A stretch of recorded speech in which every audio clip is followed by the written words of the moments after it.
सालों से इस्तिग़फ़ार पढ़ रहे हैं लेकिन फ़ायदा नहीं, आखिर क्यों? ऐसा क्यों हो रहा है? सालों से इस्तिग़फ़ार पढ़ रहे हैं आप लोग, लेकिन आप जिस मकसद के लिए पढ़ रहे हैं वो मकसद पूरा नहीं हो रहा, और ये जो आपकी परेशानियां हैं वो ख़त्म नहीं हो रही है। आप लोगों के कमेंट्स आ रहे हैं कि एक दिन रात हम पढ़ते हैं लेकिन हमारी टेंशन ख़त्म नहीं हो रही, हम एंजाइटी के पेशेंट हैं, हमारी डिप्रेशन ख़त्म नहीं हो रही, हम एंजाइटी के पेशेंट हुए हुए, हम पढ़ रहे हैं लेकिन फ़ायदा नहीं हो रहा। आखिर क्यों, ऐसा क्यों हो रहा है, ये मैं आप लोगों को बताता हूँ इस वीडियो में। फ़ायदा किस तरह से आपको हासिल होगा और किस तरह से आपने पढ़ना है, क्या गलतियां आप कर रहे हैं जिस वजह से आपको इस्तिग़फ़ार पढ़ने पर भी आप यानी कि जो वजीफ़ा कर रहे हैं वो उससे आपको फ़ायदा हासिल नहीं हो रहा। वजह क्या है? देखें, मैं आपको कुछ चीज़ें बता देता हूँ जिस वजह से आपको फ़ायदा नहीं मिल रहा। सबसे पहले नंबर 1 चीज़ आ जाती है नमाज। नमाज जब आप नहीं पढ़ रहे तो आप याद रखिएगा कि कोई चीज़ फ़ायदा नहीं देती, यानी कि कोई भी वज़ाइफ जो है फ़ायदा नहीं देते। हाँ, इस्तिग़फ़ार जो है वो ज़रूर आपके गुनाह माफ़ होते हैं। इस्तिग़फ़ार करने से अल्लाह ताला आपके गुनाहों को मुआफ़ फरमा देता है। लेकिन अगर आप देखें दिन रात आप इस्तिग़फ़ार पढ़ते रहे लेकिन नमाज ना पढ़ें तो क्या फ़ायदा है? आप गुनाहों की माफ़ी मांगने का मकसद ये होता है कि हम अल्लाह ताला से अपने गुनाहों की माफ़ी मांग रहे हैं ताकि हम आइंदा गुनाहों से बच सकें। लेकिन हम आइंदा हम जो यानी कि गुनाह की माफ़ी मांगी फिर गुनाह में लग गए तो हमारा फ़ायदा नहीं होता इस्तिग़फ़ार पढ़ने का। फिर इसको अगर आप इस्तिग़फ़ार पढ़कर फ़ायदा हासिल करना चाहते हैं, फ़ायदा लेना चाहते हैं, आपको लगता है कि यार मैं पढ़ रहा हूँ मुझे कुछ फ़ायदा हासिल हो, तो आपने नमाज लाजमी पढ़नी है, नंबर 1 चीज़।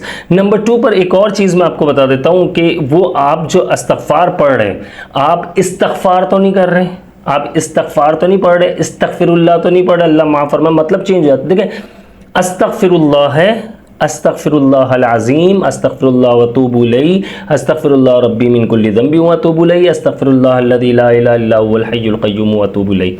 ये इस्तिग़फ़ार हैं, सही। अब इस्तिग़फ़ार लोग बहुत से लोग पढ़ रहे हैं इस्तग़फ़िरुल्लाह, अल्लाह माफ़ फरमाए, यानी कि आप जो है ना मायने चेंज हो जाते हैं, इसलिए इन चीज़ों का ख्याल रखें। अब बात आ जाती है एक और 3rd पॉइंट की, जो मैंने कहा कि आपसे कि कुछ ऐसे पॉइंट्स हैं जिन्हें हमें देखना है कि हमारे किस वजह से यानी कि ये प्रॉब्लम हो रही है। इस्तिग़फ़ार जो है वो 3rd पॉइंट की अगर हम बात करें, तीसरे पॉइंट की, तो वो बहुत ज़्यादा मायने रखता है। वो भी उसकी वजह ये है कि आप देखें इस्तिग़फ़ार पढ़ तो रहे हैं लेकिन आपका ध्यान कहीं और होता है। आप अस्तग़फ़िरुल्लाह अस्तग़फ़िरुल्लाह अस्तग़फ़िरुल्लाह पढ़ रहे हैं, सही है, मान लिया आपने सबसे छोटा इस्तिग़फ़ार भी पढ़ रहे हैं, लेकिन पढ़ रहे हैं, लेकिन आपका जो है दिमाग, आपका ध्यान कहीं और है और आप बातें भी कर रहे हैं, टीवी भी देख रहे हैं और तस्बीह के दाने भी चल रहे हैं, या फिर आप वैसे ही पढ़ रहे हैं और टीवी भी चल रहा है आपके सामने, कोई मूवी लगी हुई, कोई ड्रामा लगा हुआ, तो भाई कोई फ़ायदा हासिल नहीं होना है। देखिए, अगर आप मुझसे सवाल करते हैं, आप देखिए कमेंट्स जो मेरे पास आते हैं उसमें सवाल किया जाता है आप कौन सा इस्तिग़फ़ार पढ़ते हैं, तो मैं बता चुका हूँ मैं कौन सा इस्तिग़फ़ार पढ़ता हूँ। आप इस्तिग़फ़ार तो कोई सा भी पढ़ सकते हैं, मैंने आपको बता दिया कौन कौन से, बहुत सारे इस्तिग़फ़ार होते हैं। मैं जो पढ़ता हूँ अस्तग़फ़िरुल्लाह रब्बी मिन कुल्लि ज़ंबि व अतूबु इलैहि।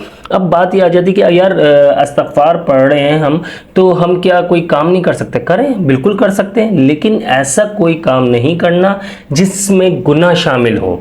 आपने टीवी देखते हुए पढ़ रहे हैं, आप बातें करते हुए, यानी कि आप बातें भी कर रहे हैं, बातों का जवाब भी दे रहे हैं, अब उसमें गुनाह तो शामिल है, लेकिन बात यह आ जाती है कि यार आपका ध्यान जो है ना वो वहाँ पर नहीं है। अब मुझसे लोग सवाल करते हैं आप किस तरह पढ़ते हैं? भाई मैंने आपको बताया, मैं दिन में किसी भी वक्त इस्तिग़फ़ार पढ़ने का जो तरीका है 1200 मरतबा मैं पढ़ लेता हूँ। तो माशाल्लाह से पहले मैं 100 मरतबा पढ़ता था, फिर 300, फिर 700, फिर 1000, फिर 1100, अब 1200 मरतबा।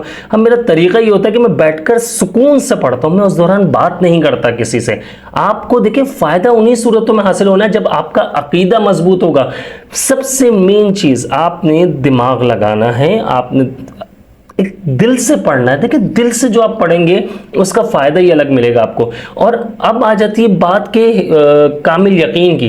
कामिल यकीन, जब लोग कहते हैं कि मेरा सालों से मैं पढ़ रहा हूँ और या मैं पढ़ रही हूँ लेकिन मुझे कोई फ़ायदा नहीं हो रहा, तो फ़ायदा कैसे होगा भाई?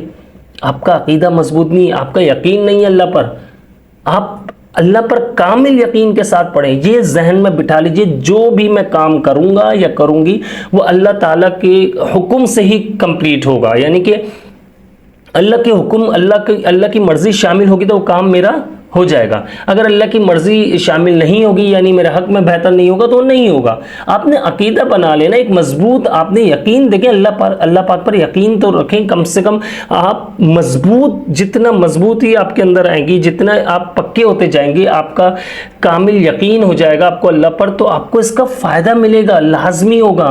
और वाकई ये बात तो फैक्ट है। देखिए, जो आपके हक़ में बेहतर होगा वही आपको मिलेगा। आप जो दुआ मांगते हैं तो आपको लगता है कि मेरी हर दुआ कबूल नहीं हो रही, मैं इतने परेशान हूँ, मैं इतनी परेशान हूँ, मेरी शादी नहीं हो रही, कितने कमेंट्स आते हैं मेरे पास। लेकिन आप ये देखेंगे आप किस यकीन के साथ पढ़ रहे हैं। आप किसी को ना बताएं कि मैं क्या पढ़ रही हूँ, क्या पढ़ रहा हूँ और मेरा क्या मकसद है। आप ये जहन बना लीजिए कि मैं जो है ना, मैं कामिल यकीन के साथ पढ़ूंगी या पढ़ूंगा और मुझे इसका फ़ायदा हासिल होगा। और देखिएगा अल्लाह पाक आपको ज़रूर इस चीज़ का फ़ायदा देंगे, ये याद रखिएगा। इसलिए अब मुझे अपनी दुआओं में याद रखिएगा। मैं हूँ आप सबका भाई अब्दुल्ला बिन हमीद। अस्सलामु अलैकुम वरहमतुल्लाह।